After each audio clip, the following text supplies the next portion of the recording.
Bro, that was a voice crack. Alright. What's up, Mr. U? How you been? What's up? We miss you. Yeah, we miss you. Alright, so my name's Richard. My name's Gio. And I'm Damien, and today we're going to be explaining the atomic structure. This is for if you're even studying for a test, curious about how everything in the universe is built. Alright, so we've got you covered, Mr. U, so let's get it started. What is an atom? So pretty much an atom's the smallest unit of matter that keeps the properties of an element, such as iron or something else like that. Think of atoms like 10 little Lego bricks. Alone they're small, but together they build everything. Your desk, your phone, even you.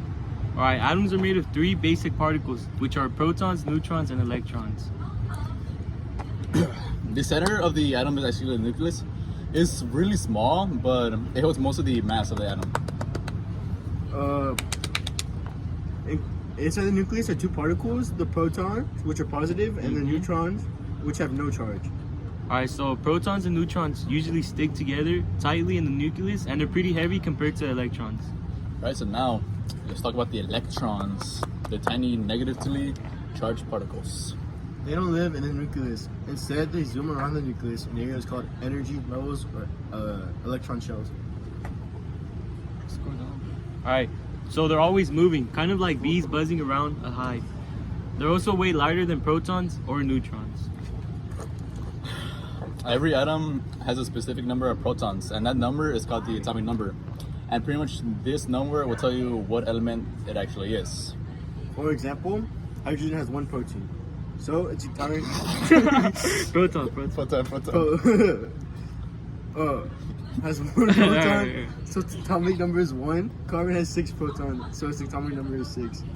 Yeah, and if you add the number of protons and neutrons together, you'll get the atomic mass, which is the mass of the total atom.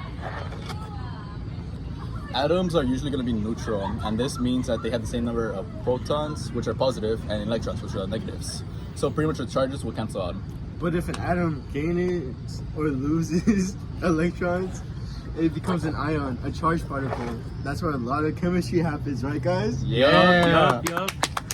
Also, the number of neutrons can change too. When that happens, you get an isotope, which is the same element but with slightly different masses. So why should we even care about all this particle stuff?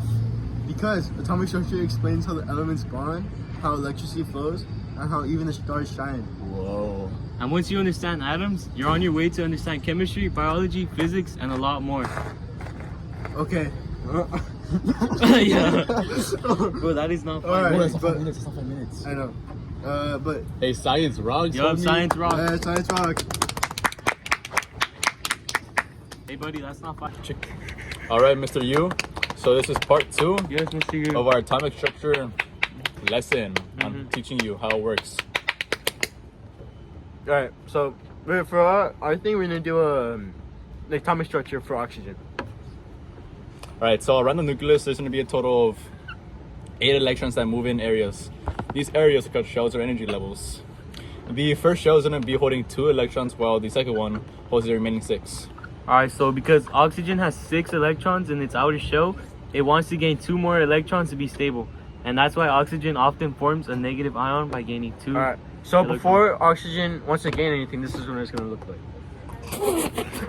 Alright, be quiet. Hey, it's a good drawing. It's a good drawing. Alright, so as we said before, it's gonna want to gain 2 electrons to become stable, so it can fill its outer circle. To basically put everything together, it's basically what it said. It's trying to get 8 around the circle, so it has 10 You going, bro? electrons in total. All right, so something additionally to add is that some oxygen atoms can be a little different than the rest because they can have more or fewer neutrons. And these different forms are called isotopes. So, to sum it up, oxygen has 8 protons and neutrons in its center and 8 electrons moving around, with 6 in the outer shell that help it react with other elements. Thank you, Mr. U. Thank you, Mr. U. We really missed you, and we hope you come back soon and have good health. Yup. Thank you, Mr. U. Sayang, kamu juga sayang.